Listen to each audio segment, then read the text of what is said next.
यह कहानी आपको रोने पर मजबूर कर देगी। एक दिन की बात है, आरोही सुबह पार्क में टहलते हुए जा रही थी।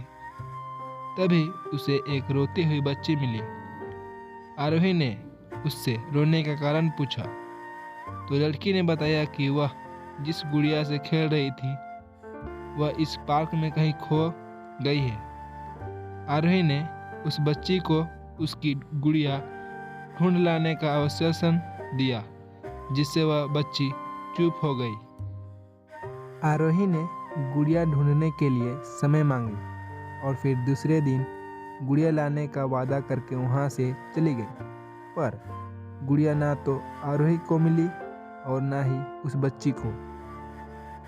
आरोही ने गुड़िया की तरफ से एक काल्पनिक पत्र उस बच्ची को लिखी और जब वह बच्ची पार्क में गुड़िया पाने की आशा में आई तो आरोही ने वह पत्र उस बच्ची को पढ़कर सुनाया। पत्र पर इस प्रकार था, कृपया रोना मत, मैं समय समय पर उस गुड़िया के बारे में तुम्हें लिखती रहूंगी, बस तुम रोना मत। अब आरोही रोज उस खोई हुई गुड़िया की तरफ से काल्पनिक पत्र लिखने लगी और लगभग रोज ही उस बच्ची को पढ़कर सुनाती, जो कि यात्रा का काल्पनिक वर्णन हुआ करता था। आरोही ने इस काल्पनिक लेकिन रोचक वर्णन ने उस बच्ची को रोने नहीं दिया। वह खुशी खुशी अपनी गुड़िया की गुमकड़ी के किस्से सुनने लगी। अब वह खुश रहने लगी।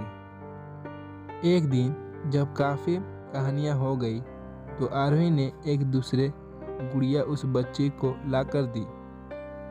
जाहिर है वह गुड़िया बदली हुई थी। उस बच्ची को अपनी खोई हुई पुरानी गुड़िया जैसी नहीं लगी तो वह आरोही की ओर देखने लगी।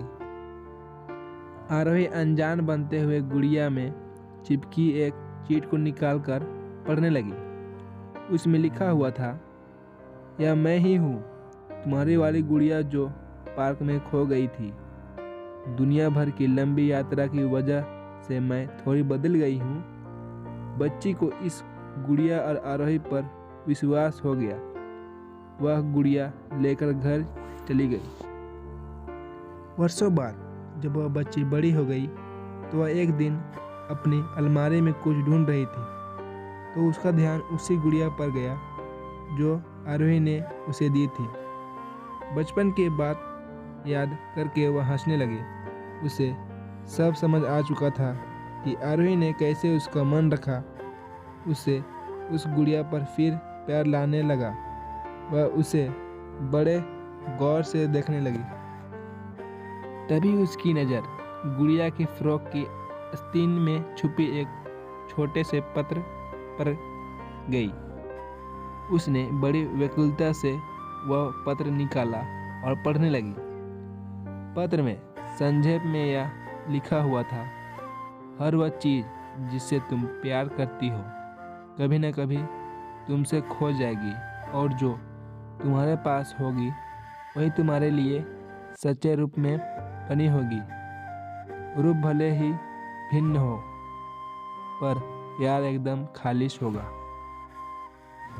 तो दोस्तों, ये थी हमारी आज की कहानी। आपका क्या कहना है इस कहानी के बारे में कमेंट करके हमें ज़रूर बताएं। वीडियो को लाइक करके चैनल को सब्सक्राइब कर लीजिए। साथ में घंटी को दबाकर ऑल पर कर ले ताकि आने वाली वीडियो की नोटिफिकेशन तुरंत मिले। मैं मिलता हूँ आपसे अगले वीडियो में। तब तक के लिए धन्यवाद।